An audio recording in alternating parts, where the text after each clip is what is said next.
Hey guys, welcome back to the channel. Don't forget to like, comment, and subscribe. I watched a Jake Paul interview that he did with TMZ Sports. He was asked a question about what's next for him since the Nate Diaz MMA $10 million fight is basically not happening because Jake claims that Nate doesn't want to do it. Obviously, he said the Tommy Fury fight rematch is still there and all of those type of big fights.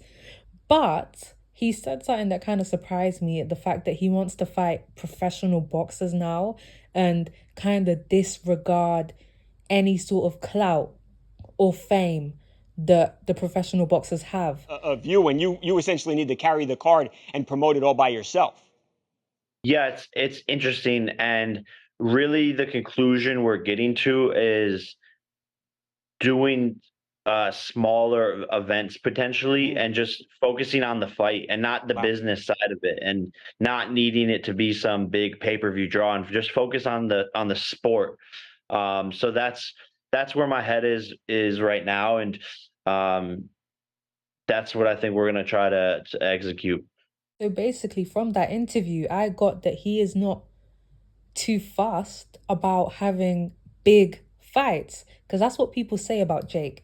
They say that he doesn't really want to become a world champion like he says he does. He doesn't really want to be a true professional boxer and win titles.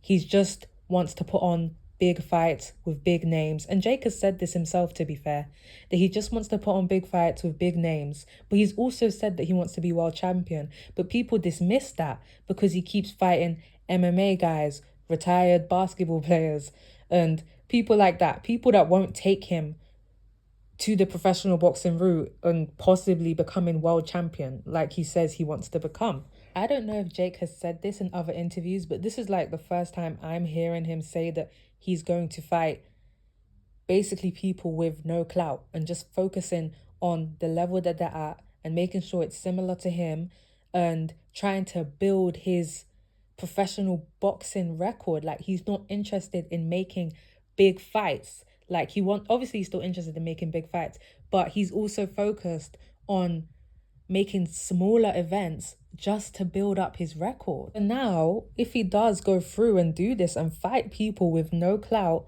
because he doesn't have to do that.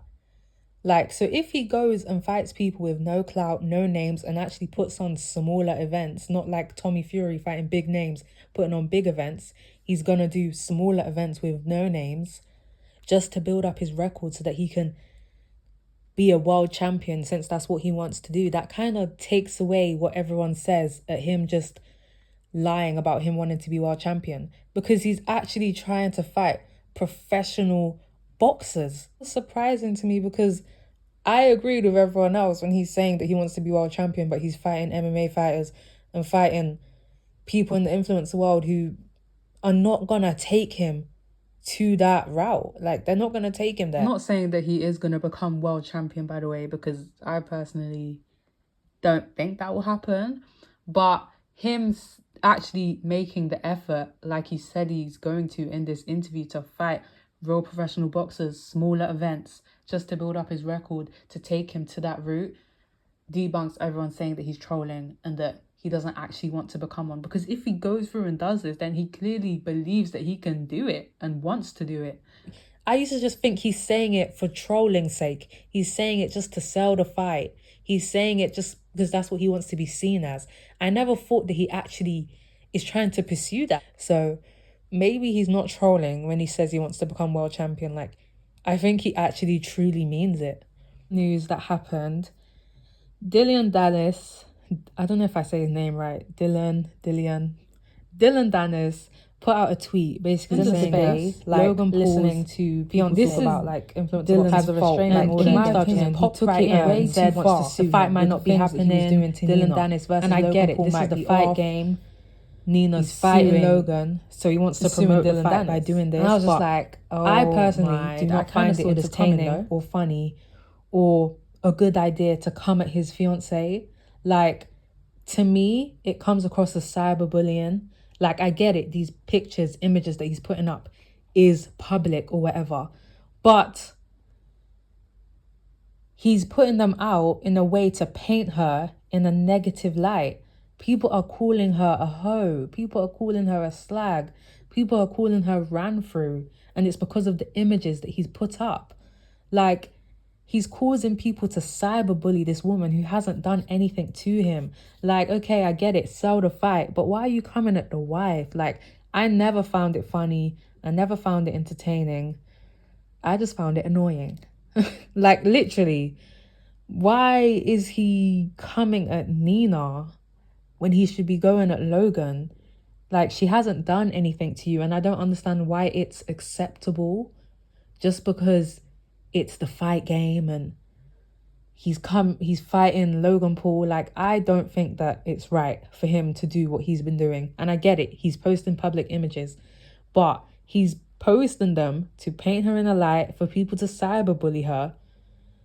Well, I don't know if his intent is for people to cyberbully her. I'm not going to say that that is his intent, but that's what's happening. People are cyberbullying her, saying she's a slag, saying she's a hoe, saying she's ran through because of all these images that he's putting up on a consistent basis, literally daily. There's a new picture, video. And it's like, this woman has not done anything. So even TMZ reported that Nina is filing a restraining order. And if that is the case, the fight might be off. I don't know if it will affect the fight, because if Nina's filing, like, her and Logan aren't married. So technically, I don't think it should affect Logan in terms of him being near Dillon. But I don't know how the law works. I'm not a lawyer. So we'll just have to see how it pans out. But I don't know. I feel like, in my opinion, allegedly, whatever, like, did Dillon even want to fight Logan in the first place? Like, I feel like he's already pulled out of JJ's fight. Does he even care to fight Logan? Because he knew that this could put the fight in jeopardy, but he kept on doing it. Mams literally warned him to kind of tone it down, and he still kept on going. So it's like, did this guy even want to fight Logan? In my opinion, I don't think so. But put your opinions down below. Don't forget to like, comment, subscribe, and I'll see you in the next video.